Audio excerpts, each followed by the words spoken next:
At the law school graduation party I bankrolled $1,050 monthly and $6,000 every term. My wife pointed at me and told security, "He doesn't belong here." Her dad laughed. "You actually thought you were invited?" I didn't cause a scene. I just walked out and sent her one message. The music was loud, the lights were low, and the champagne was flowing like it was someone else's money on the tab. I stood at the entrance of the rooftop ballroom watching my wife, laugh with a crowd of her law school friends like I didn't exist. Her sleek red dress hugged her curves like it was made to remind me what I used to touch. And I funded this whole damn party. Every month for 3 years, I sent her $1,050 without fail. At the start of every term, another $6,000, all from my construction jobs, double shifts, scraped palms, and missed birthdays. And tonight, when I showed up wearing the same navy blazer she once said made me look like her future, the security guard at the door stopped me, said my name wasn't on the list. I chuckled. Must be a mistake. I'm her husband. He turned his head. I followed his eyes. And there she was, Vanessa, walking toward us like she was about to collect an award. Her heels clicked like a metronome of betrayal. Then she said it. "He doesn't belong here." 3 words, spit out like I was dirt on her Louboutin heels. The guard looked uncomfortable. "Sir, I'm gonna have to ask you to leave." I stared at her. "Are you serious?" Her eyes didn't blink. "You're making a scene. Just go. I'll talk to you later." And right behind her, arms crossed and smirking like the devil himself, stood her father, Ronald. The man who never thought I was good enough, who once told me his daughter needed a man with vision, not tools. He looked me dead in the face and laughed loud. "You really thought you were welcome?" I didn't say a word. My chest was burning, but I kept my lips sealed. I just pulled out my phone, and I texted her. "Congrats on your big night. I'll be out of the apartment by morning." I turned and walked out. I didn't cry. I didn't scream. But I swear the air around me felt colder than it should have. Like something died inside me on that rooftop. What the hell just happened? All I knew was, this wasn't about me being not welcome. This was about her not wanting her friends to know she married a man who built houses instead of litigated them. But something deeper was off, and I was about to find out just how deep her betrayal went. Because Vanessa didn't just throw me out of a party I paid for. She had been throwing me out of her life, piece by piece, for months, and I'd been too blind to notice. I sat in the truck outside her apartment for 20 minutes before I finally went in. The place was dark, untouched. Same wine glasses on the counter from 2 nights ago when she swore she had a study session. Same hoodie of mine folded on the couch she hadn't sat on in weeks. Her scent was barely here anymore. Like she'd already moved on emotionally. Just forgot to tell me. I packed slowly. Didn't really know what to take. My clothes, tools, a few books. Left the TV. I bought it, but I didn't want to carry it. Didn't want to carry anything heavy that night. My heart was already enough weight. At midnight, she came home. She didn't expect me to still be there. "Seriously?" she said, flicking the lights on like she owned the air I was breathing. "You're still here." I turned to face her. Her lipstick was smudged, hair messy. "That dress didn't just smell like perfume." "You could have told me you didn't want me there," I said, quiet. "I didn't think you'd be stupid enough to show up," she snapped, throwing her clutch on the kitchen counter. "You've been acting like my ATM for 3 years, and now you suddenly want to be part of my life." I stared.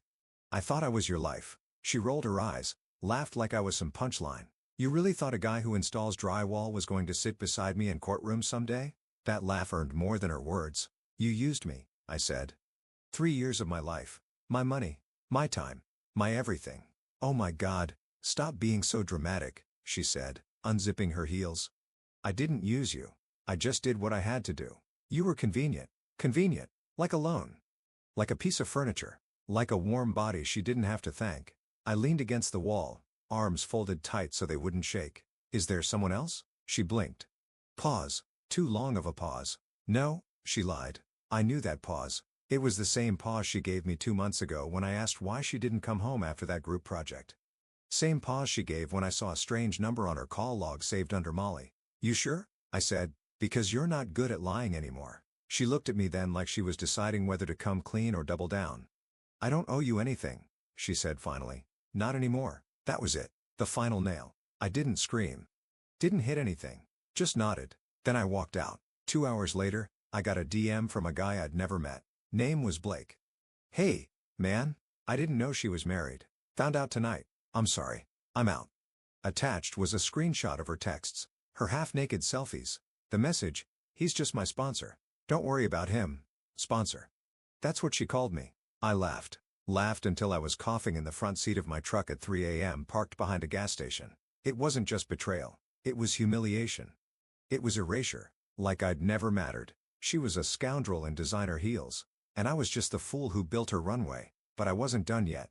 The next morning, I didn't go to work. I couldn't even look at a hammer without picturing her calling me a sponsor. I sat on a park bench with coffee that had gone cold before I even tasted it. Everything felt distant. People walking their dogs, kids playing, a couple kissing on a blanket. It all looked like another planet, one I didn't belong to anymore. She rewrote our marriage like I was never part of it.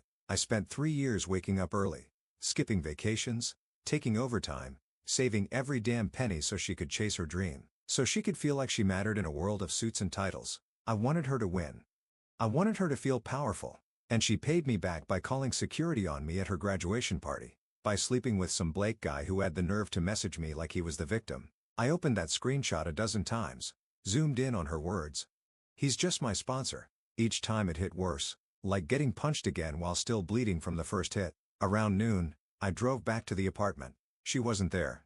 I didn't need to guess where she was, but I needed proof. So I opened her laptop. Same password. She never changed it. And there it was, a folder on her desktop labeled Bar Prep. Inside, screenshots of messages with Blake, hotel reservations, photos, goddamn voice notes. In one, she was laughing. He thinks I'm at the library. I told him I'd be home late. Blake, you better make it worth it. Then another, I don't feel bad. He's just my backup plan. Like, he's a sweet guy. But come on, you're the only one who makes me feel alive. I closed the laptop. I should have felt rage, but I felt hollow. Like every memory we made had been chewed up and spit out. The picnic in North Carolina. The night we danced drunk in our tiny living room. The way she cried when I first surprised her with tuition money. All of it. Fake. I packed the rest of my stuff in silence. The walls felt like they were watching me. I was halfway out the door when I noticed something. Her phone, on the kitchen counter, buzzing. Blake. I stared at it. Then I picked it up and answered. Hello, he said. Not tonight, bro, I said, my voice low. She's gonna be busy fixing her life. Click. 15 minutes later, I dropped the phone in a cup of water. Then I left. That night, I booked a room at a cheap motel with peeling paint and a cigarette smell that wouldn't die. But the silence there felt better than the noise back home. I didn't cry. I didn't sleep either. Just stared at the ceiling fan turning slow like it knew my whole world had stopped spinning. By sunrise, I knew one thing. I wasn't going back. Not just to the apartment, but to the version of me that begged for love from someone who couldn't spell the word loyalty. Vanessa wanted power. She got it. But she lost something bigger. She lost me. And I'm not easy to replace. 2 days passed. I didn't hear from her. Not a text, not a call, not even an I'm sorry typed out halfway and deleted. Just silence. She didn't ask where I went, didn't wonder if I was okay. I could have been dead in a ditch, and she'd probably just wonder if the rent got paid. On the third day, I went back, not to stay, just to grab one last box I forgot in the closet. When I walked in, she was there sitting on the couch with her legs crossed like a queen on a throne. She didn't earn glass of wine in her hand, phone in the other, scrolling like the world was at peace. Oh, she said without looking up. You're back. I didn't respond. She finally glanced at me. You look like S. Yeah, I said. Losing your entire marriage overnight does that? She rolled her eyes. Don't start. I'm not in the mood. I laughed. You're not in the mood? That's rich. You humiliated me. Lied for months. Called me your sponsor behind my back. And now you're not in the mood. She stood up, wine glass in hand. What do you want me to say? That I'm sorry. That I regret it? Because I don't. I had to survive. You were holding me back. I stepped closer. Holding you back? I funded your life. You'd still be slinging coffee at that cafe if I didn't take double shifts. Her face twisted. Exactly. That's what you don't get. I didn't want to be that girl anymore. The one who needed you. I wanted to be the woman who could walk into a room and be someone on her own. And you couldn't do that without screwing some other guy? She flinched. But not from guilt. From anger. You think I owe you my body just because you paid tuition? I think you owe me honesty. Loyalty. She took a sip of wine. You're not my father, Jason. You don't get to decide how I live. No. I was just your husband, I said. But that didn't seem to matter. She shrugged. It mattered until it didn't. And that's when I knew this wasn't about mistakes or miscommunication. She didn't love me anymore, and maybe she never did. I walked past her, grabbed my box, and turned to leave. You can keep the ring, she said behind me. Pawn it. Buy yourself a therapist or something. I stopped. Then I looked back at her. You really think you won? I said, That you leveled up? You think Blake's going to carry your bags through life the way I did? She smirked. He doesn't have to. I don't need saving anymore. I nodded. Then save yourself when it all burns down. And I left. Outside, the air felt colder, but I breathed deeper, because I finally understood something. Losing her wasn't the tragedy. Loving her was. The motel room felt less like a hiding place and more like a detox chamber. Every hour I spent there stripped away another layer of the illusion I'd built around her, around us. I kept replaying every moment in reverse. How we met at that house party in Richmond, her smile when I offered her the last slice of pizza, the way she said, "You're not like the others." Damn right I wasn't. I was worse. I believed her. A week after I left, her sister, Emily, messaged me. We were never close. Vanessa always made sure of that, but Emily was decent. A little awkward, too honest for Vanessa's taste. Her message was simple. I didn't know. I'm sorry. You didn't deserve that. I didn't reply, but it told me something. Vanessa's little mask was starting to slip in front of her own people. And then came the voicemail. I was at a laundromat when it hit. 3 minutes of her voice, shaky, slurred. Jason, I don't know what I was thinking. Blake left. He said he wasn't ready for anything serious. He was just fun, okay? I messed up. I did. I panicked. I felt trapped. I didn't mean to push you away like that. I don't know. You were always there. And maybe I took that for granted. Please call me. Click. I didn't call. The next day, I got another one. More tears. More confessions. She said she missed the way I smelled, the way I used to make pancakes on Sundays. That Blake wasn't a real man, that I was the only one who ever really saw her. I laughed so loud the woman folding towels across from me flinched. Sorry, I muttered. But I wasn't, because it wasn't funny in a kind of way. It was funny in a God, how low can she go kind of way. 2 days after that, she showed up at the job site. I was laying bricks, sun beating down on my back, music low in my earbuds. I turned and there she was. Full makeup, sunglasses, heels in the mud like she didn't care if they got ruined. Jason, she said. I didn't move, didn't flinch. She stepped closer. Can we talk? My foreman raised an eyebrow. I nodded once. Break. We stepped off to the side. She looked thinner, maybe from stress, maybe from guilt. You blocked me, she said. Didn't want to hear more lies, I replied. I'm not lying now. Then why are you here? She hesitated. Because I made a mistake. A huge one. I chose something shiny over something solid. And now I see what I lost. I stared at her. You didn't lose me. You threw me out at a party I paid for. You humiliated me in front of your friends. Your father laughed in my face like I was the clown in your little circus. Tears welled up in her eyes. I know. I was scared. I thought if I could just cut you out fast, clean, maybe I wouldn't feel the guilt. You don't feel guilt, I said. You feel abandonment. Blake left. So now you're circling back to the man you thought would always be there. Her lips trembled. I still love you. No, I said. You don't love me. You love what I gave you. Stability, money, time, safety. And now you want it again because the party's over and you're hungover. Silence. She didn't argue. Because I was right. You can't come back, I said. Not this time. She looked down. So that's it. That was it the moment you said, he doesn't belong here. She walked away slowly, heels sinking in the mud like they were dragging her down. And for the first time in weeks, I felt light. The next morning, I woke up with a strange stillness in my chest. Not peace, not happiness, but quiet. No racing thoughts. No images of her with him. Just me in a borrowed twin bed at the back of a coworker's house, sunlight creeping through dusty blinds. I sat up and realized something simple but sharp. This was the first day in years that I wasn't waiting on Vanessa. Not waiting on her to come home. To call. To love me, right? And I didn't miss her. That voicemail she left at midnight? Deleted. The flowers she sent to the site the next day? Dumped behind the building before the card was even opened. I was done. A week later, Emily called again. This time I answered. She's spiraling, she said. I think she thought you'd just take her back. I stayed quiet. She told Mom you were cruel. That you abandoned her after everything she gave up for you. I laughed. She gave up me for Blake. What more does she want? Emily sighed. You were the only person who ever showed up for her. But she never knew how to receive that without stepping on it. I didn't have much to say to that. She was right. But knowing that didn't change the scar. I got a lawyer. Simple divorce paperwork. Nothing dramatic. I didn't want revenge. I didn't need half of anything. I just wanted freedom. She refused to sign it first. Claimed she was still confused. Said we should go to counseling. That we owed it to ourselves. I told her we already did the hard work. I carried the weight for 3 years. She carried the betrayal for 6 months. That was the balance. Then she signed. No heart emoji at the end of her name this time. No love always. Just Vanessa. Weeks passed. I got my own place. Just a one-bedroom above a mechanic shop, but it felt like a palace. I bought a couch that didn't sag in the middle and a coffee table that still had the tag on it. I stopped checking her social media. Started eating better. Sleeping longer.